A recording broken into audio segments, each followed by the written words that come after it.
Wow, what's all the fuss about Spanish subject pronouns? Well, the fuss is that they are very important in learning the Spanish language. Hola, estudiantes. Hello, students. Welcome to another Spanish video lesson with me, Senora C. Please subscribe to my channel and click the notification bell so you will be notified of each newly published video. In today's lesson, you will learn the 10 basic subject pronouns in Spanish. When you think of Spanish subject pronouns, I want you to think about the framework of a newly constructed house. How important is the framework? Well, it's extremely important. Of course, it's crucial. You cannot build a house without it. Likewise, you cannot build your Spanish language skills without the working knowledge of the framework, Spanish subject pronouns. So let's get into it. First, we will look at what these words mean, followed by the English subject pronouns. Then you will have a better understanding when you learn the Spanish. So what is a subject? A subject does the action or has being in a sentence. For example, Maxwell plays the piano. Maxwell does the action plays, so Maxwell is the subject. Now, what is a pronoun? A pronoun takes the place of a noun. So instead of writing Maxwell plays, we can write he plays the piano. And since he is a pronoun and a subject, then he is a subject pronoun. Let's look at some other subject pronouns in English. When learning these pronouns, you should learn to think about them in terms of point of view. The point of view is how the person or thing of the pronoun is viewed. Let me explain. The pronoun I comes first and is used to talk about oneself. The pronoun I is in the first person point of view. The pronoun you is used when addressing someone directly. The pronoun you is in the second person point of view. What about he or she? When we talk about another person, we use he or she. He drives fast. She is very funny. The pronoun it also falls in this category. These pronouns are in the third person point of view. And all these pronouns are singular. So let's look at the plural form. Our first subject pronoun in the plural form is we. The pronoun we is used when referring to oneself with someone else, no matter how many others.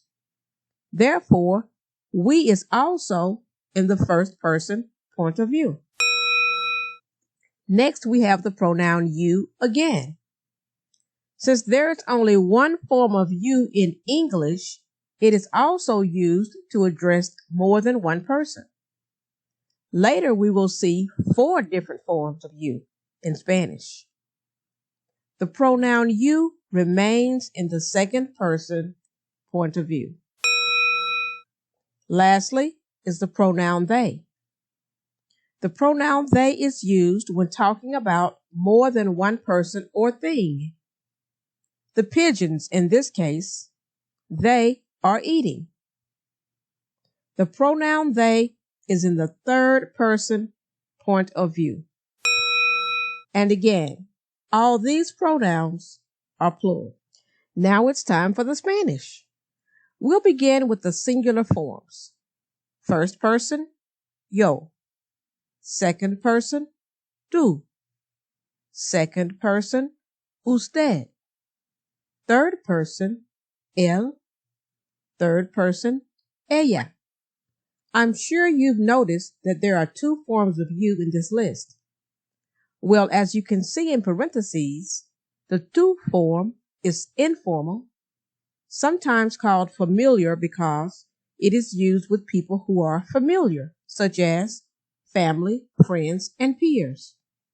Usted, on the other hand, is the formal form and is used with people to show more respect, such as with a teacher or community leader.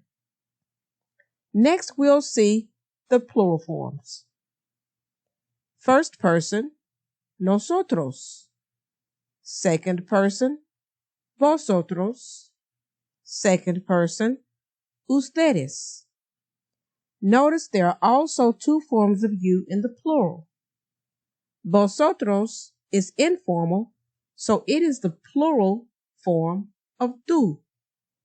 This pronoun is mostly used in Spain. So ustedes, the formal form, is used in other places where Spanish is spoken, even when the audience is informal. Third person, ellos. This is the masculine form of they. This pronoun is used to talk about an all-male group or masculine nouns, but also a mixed group of males and females or masculine and feminine nouns.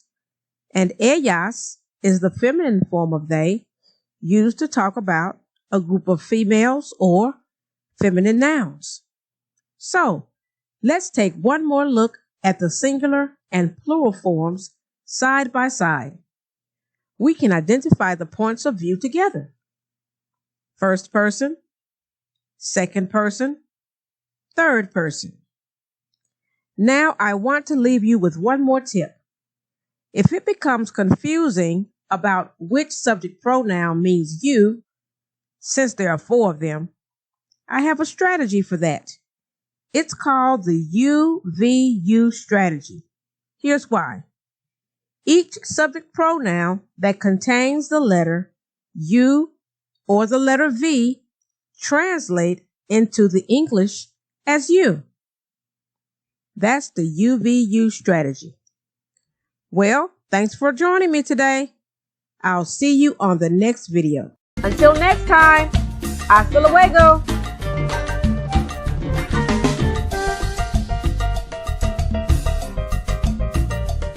Don't forget to subscribe and click on that notification bell.